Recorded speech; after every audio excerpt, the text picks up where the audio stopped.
Hello, fellow ink drinkers, and welcome back to the Blind Girls Book Talk podcast.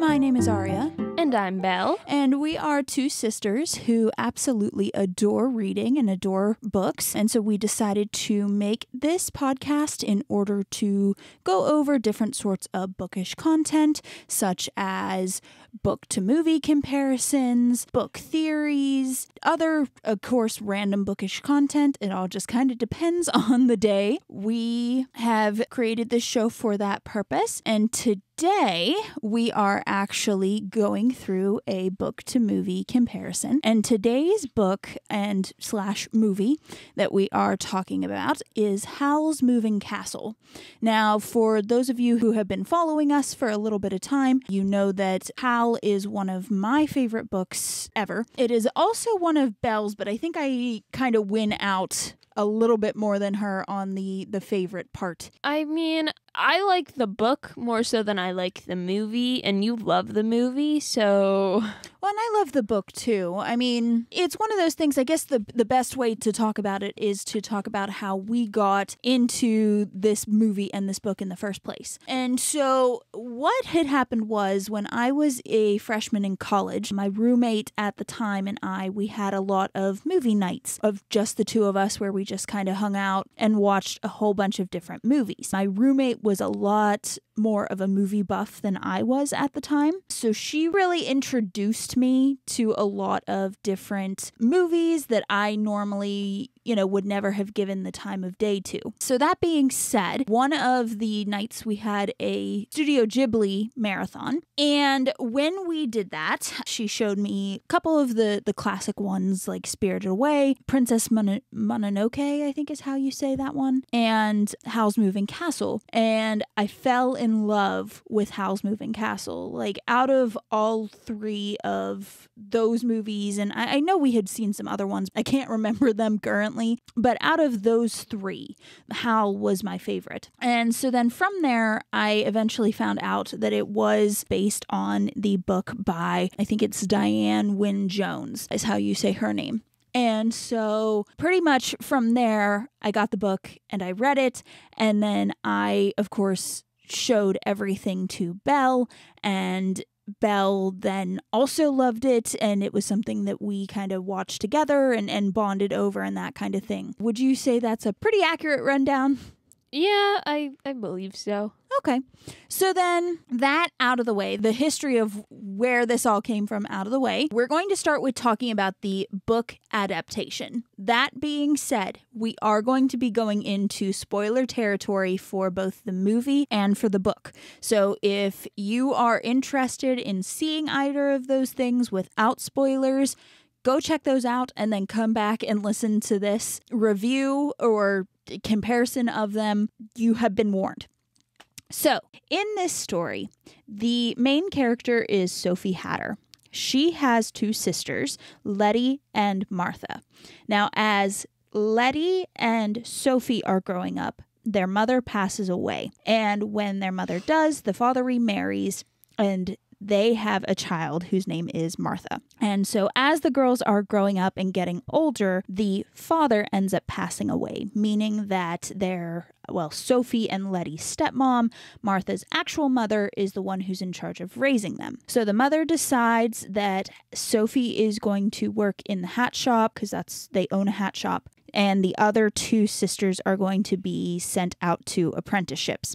And so the girls kind of do as they're told. Sophie works very hard in the hat shop, and she finds that she does a pretty good job of being able to trim the hats for people to wear so that way they're decorated, they're pretty. So as time goes on, she ends up going to visit one of her sisters, which her sisters actually switched apprenticeships, which that's kind of a whole thing in the book. But regardless, she ends up visiting one of her sisters. And from there, when she goes back, she ends up seeing a lady in the hat shop who ends up putting a spell on her. She's a witch in disguise. And so this witch puts a spell on Sophie that turns her into a little old lady. So, of course, Sophie is all in all pretty calm about this whole thing. And what she ends up deciding to do is she ends up deciding to go and seek her fortune.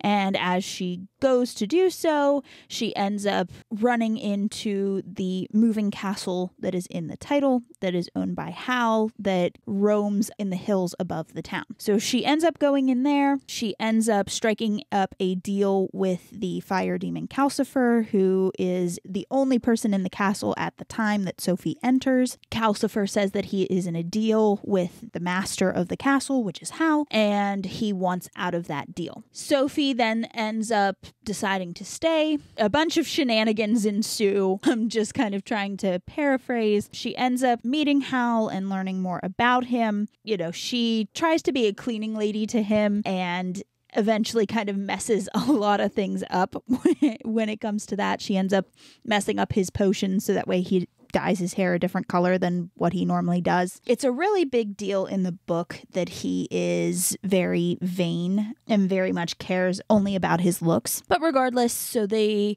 kind of go through, again, shenanigans ensue, and eventually what ends up happening is Sophie finds out that she has fallen in love with Howl. Howl had realized that she was under a spell and had tried to break it for her, but he could only kind of help with some of the aches and pains. And you end up finding out that Sophie is a witch in her own way. She is able to talk life into things, and so she ends up breaking the contract between Howl and Calcifer, and Howl and Sophie fall in love and live happily ever after. Now, the movie version, Belle, would you like to talk about that?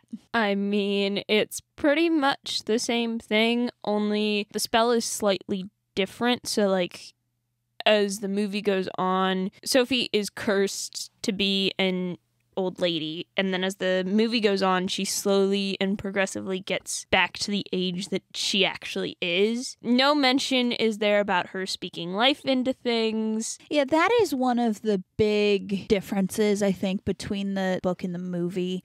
I feel like it's maybe alluded to a little bit in the movie. Yeah, it's alluded to, like, kind of in the end, but it's never flat out said, like, it is in the book, like, oh, you can speak life into things. Yeah, like, and she finds that out because she ends up going, in the book, she ends up going to see Howl's teacher who taught him kind of all his magic, and she ends up telling her, you know, hey, you have this power. Also, in the book, the reason why she doesn't just kind of automatically turn back after, you know, the spell has been weakened or broken is because she is the one that's kind of holding that magic as a disguise, because one of the big things in the book about Howl is that he eats the hearts of young ladies, which of course makes everybody terrified of him. Now, other than, you know, these kind of things, what other differences do you think that you remember from, like, the book to the movie? Sophie's character in the book, I think, is much better than it is in the movie, because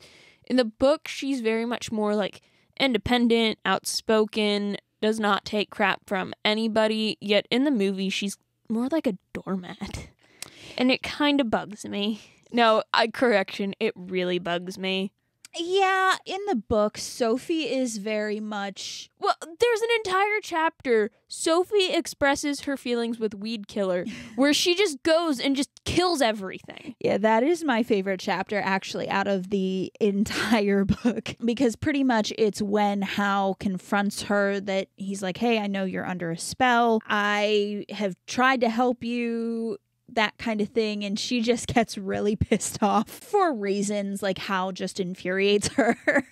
Yeah, in the book, he's also very much more arrogant and annoying, and what Howl should be versus Yeah, in the movie, he's very suave. Yeah, he is. Like, the characters are different. I also don't like how in the movie Marco is a 8-year-old. Well, yeah, so another big difference between the book and the movie is the character of Markle, or Michael as it is in the book. And so in the movie, Markle is just this 8-year-old little boy who's apprenticed to Howl. Now, in the book, Michael is, I think, about 16, it says in the book. He's like 16, 17, 18. Somewhere in that range. He's kind of in his mid to later teens. He's the same age as Letty, isn't he? Martha. No, I thought it was Letty. No, Martha, because Letty goes to the witch. Oh, okay. Yeah. So regardless, what ends up happening with Michael in the book is that he was an orphan and he ends up sleeping in the doorway of essentially one of the fronts of the castle. It's magic. All the more I'll use to explain that. But pretty much he ends up sleeping there, and Howl catches him sleeping there, and Howl ends up letting him into the castle. Michael ends up talking to Calcifer. And then pretty much Howl kind of does this wishy-washy thing where he's not saying that he's kicked out, but he's also not telling him that he can stay. He's just kind of there. And so Michael ends up trying to make himself useful, taking care of like some chores, running some errands, that kind of thing. And eventually Howl just says, you know what, I'll just take you on as an apprentice. So Michael ends up learning how to use magic from Howl. So what other differences do you notice between the book and the movie? Well, there's the whole thing with the war that is different. Yes. And also, like, it's the prince and Solomon that go missing. In the movie, Solomon is still there. Yes. So the thing with the war is very, very complicated. It's a whole lot, which for sake of time, I don't know how much I'm going to be able to explain it. But in the movie, essentially a prince from a neighboring kingdom goes missing. The neighboring kingdom is blaming the kingdom that Sophie and Howl are a part of, and so they are going to go to war. Now, in the book, that isn't a thing. Essentially, what happens in the book is that they are against the Witch of the Waste. The Witch of the Waste is kind of the big bad of this universe. And so what they end up doing is the advisor, I guess, to the king ends up trying to go and fight the witch.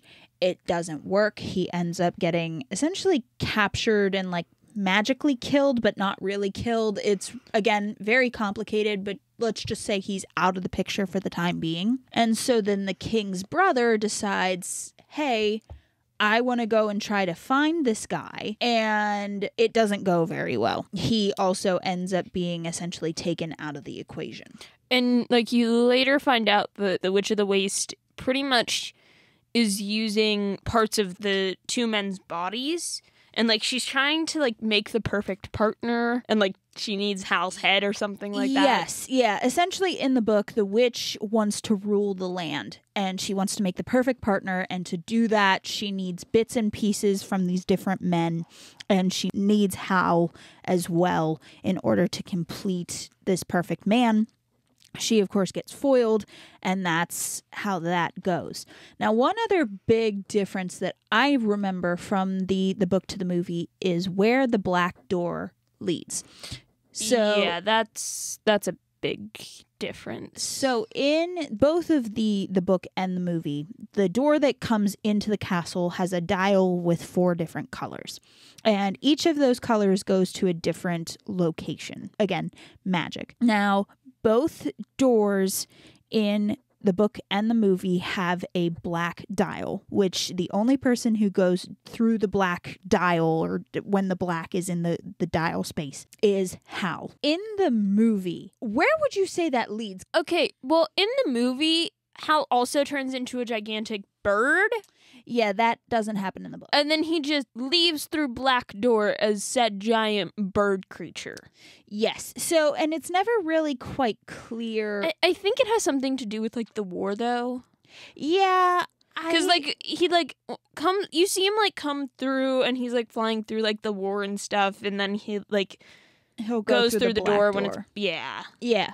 And, like, in the movie, when Sophie goes through the black door, she ends up going back in time, and she ends up seeing how the spell between Howl and Calcifer actually worked. Now, in the book, where the black door goes is to Wales, which I feel like when we get to that part, or every time I get to that part of the book, I feel like there's something more going on that I just don't comprehend. Because, like, the nephew in the book, Howl has relatives, and in the book, the nephew, like, has a computer and plays computer games. Like, it's crazy. Yeah, it's essentially our world. The black portal connects him to his real world, which is our world. Yes, and he can look out and kind of see his family through different parts of his house. Yeah, it's a whole thing. But that, I think, was a huge difference. And in this regard, I almost like the movie better with the ambiguity of where the black door goes. Yeah, I agree. I mean, though you kind of get hints of the black door, like nothing's proven. I think in the movie, the black door is more of, it takes you where you need to go. Yes. Because, like, Sophie goes back in time, Hal goes to the war zone. It's kind of taking you where you need to go. Yes, I would 100% agree with that, because at the end of the day, this world that was created in both the movie and the book, it's good. You know what I mean? It is a fantastic world to look in on and to visit. And this is one of the cases where, even though I like both the book and the movie, I can't full out say the book was better. You know what I mean? I can. I liked the book so much better than the movie. I get that, but at the same time, they both bring something different to the table. I think I saw a meme a while ago that was pretty much that the movie was how Howl would describe events, and the book was how Sophie would describe events. And I feel like that's very accurate to the characters. Like, if you've if you've read the book and seen the movie, yeah, I'll give you that, because in the book, Hal does think he's, like, very smooth and all that, and he's not. And he is not in any way, shape, or form. He is not. He tries. It's not like he's a Darcy kind of thing. Yeah, it's not like it's awkward. It's just not. He's just there, man. Like, he just exists. And I mean, the only thing that I think why I like the book over the movie is just because of Sophie. Because I hate in the movie how she's more of, like, a doormat character. I mean, granted, she does grow, but she is still nothing like she is in the book. Right. I totally agree with that. It is a very different characterization between the book and the movie. Well, unfortunately, we are about out of time today. Thank you guys so much for joining in as we went over one of our favorite movie to book comparisons. Of course, if you like the episode, if you like what we're doing, leave a like, leave a comment, leave a review, share the episode, all of that good stuff. You know, if you would like to do that, and if you don't, that's fine too. Just kind of helps us to grow the show. And so then next time we are going to be talking about book shopping. Excellent. Well, then we will see you guys next time. Bye. Bye.